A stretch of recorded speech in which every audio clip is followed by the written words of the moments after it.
Our game we have for today on Indie Attack is Marble Safari.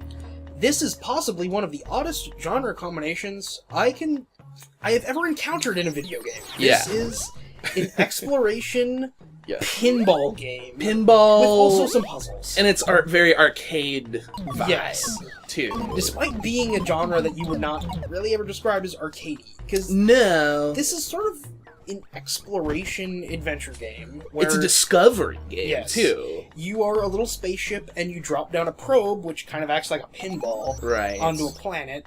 And you bump around into things and find out information about them. Yeah, like literally you find out, oh, that monster swallows me if I bump into it, you know? Like, well, yeah, and things there's like also that. like data points to find on the map. It's kind of got it's a weird connection, but it's got a bit of a Metroid Prime vibe in terms of scanning stuff and trying to find information about the planet. Nowhere like near as deep as that, because it's the game you play in 10 minutes. Right. But it's of that similar sense of sort of you have to construct the little story of this world. Yeah, and you're learning by doing everything too. It's like there's no real like you don't start with like, oh, get this and this. It's more just kind of like, okay, here you are, and then you just happen to be like, oh, I found like these little like scrolls, you know, that you find, and it's like, okay, information. Oh, this creature, like, you know, eventually like when you first start out, there's like these different like layers of creatures, and one of them like eats you, but then like eventually you can control them and move around inside their bodies, which is kind of cool. And then like and then you can kill the big beetles, and it's like, oh, you killed the beetle now, and it's like, okay, I didn't know I could do that, you know. And, like, so there's some cool stuff going on here. It's a good looking game. Yeah, it looks really good. I really like the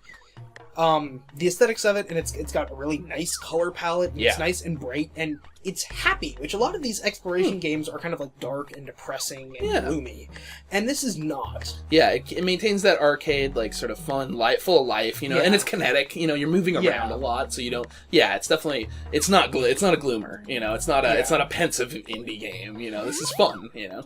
So this is probably towards the top of my list for the exploration stuff we've played so far. I agree. I think it's like I got lost in this game. You know, I could easily play hours and hours of this. You know. So a lot of the other exploration stuff we played, it's kind of like, you can really go either way. Maybe play it if you're really interested in it. This I would do a recommendation for. So I'd probably go 4 out of 5 on this one. I think that's where I'm sitting too. You know, 4 out of 5, just a fun game. You know, and totally worth checking out. Yes, definitely.